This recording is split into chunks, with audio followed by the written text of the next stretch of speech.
ഗുരുവായൂരിലെ വിളക്കുകളിൽ കത്തുന്ന തിരികളുടെ പ്രത്യേകത നിങ്ങൾക്ക് അറിയാമോ? ഉപാസനയുടെ 10,000 തിരികൾ രാത്രിയിൽ ഗുരുവായൂരപ്പന്റെ വിളക്കെഴുന്നള്ളിപ്പിന്റെ നേരം.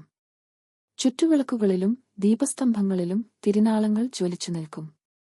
അത്രയും പ്രഭയും ചൊരിയണമെങ്കിൽ 10,000-ലേറെ തിരികൾ കത്തിക്കണം. കോടിമുണ്ടുകൾ മുറിച്ച് നിത്യവും ചെറുതിരികളാക്കുന്നതിന്റെ അധ്വാനം ചെറുതല്ല. ഗുരുവായൂരപ്പന് തിരി തയ്യാറാക്കി കൊണ്ടുവരുന്ന 2 അവകാശി കുടുംബങ്ങളുണ്ട്. മനേത്ത്, അഴീക്കൽ തറവാട്ടുകാർ.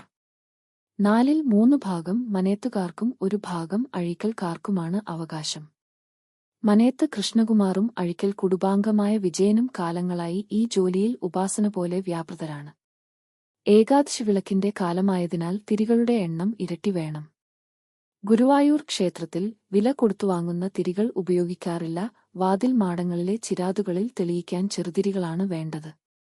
അകത്തെ 5 ദീപസ്തംഭങ്ങളിലും പുറത്തെ 2 വലിയ ദീപസ്തംഭങ്ങളിലുമായി 2 വലുപ്പങ്ങളിലുള്ള തിരികൾ വേണം. ഗുരുവായൂർ വിട്ടുപോകാൻ ഇവർക്ക് സാധിക്കാറില്ല. വെളുപ്പിന് നട തുറക്കുന്നതു മുതൽ രാത്രി നടയടയ്ക്കുന്നതുവരെ മിക്ക സമയങ്ങളിലും ഇവർ ക്ഷേത്രത്തിനകത്തു വേണം. പുലർച്ചെ നിർമ്മാല്യത്തിന് ചുറ്റുവിളക്കുണ്ടെങ്കിൽ തലേന്ന് രാത്രി 1:30-ക്ക് വാതിൽ മാടങ്ങളിലെ ചിരാതുകളിൽ തിരിയിട്ടു തുടങ്ങണം. വർഷത്തിൽ 6 ദിവസം മാത്രമാണ് രാത്രി ചുറ്റുവിളക്കില്ലാത്തത്.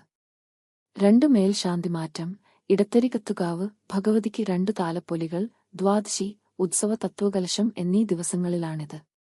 If you enjoyed this video, don't forget to support us by subscribing to liking the video and sharing it with your friends. Have a good day.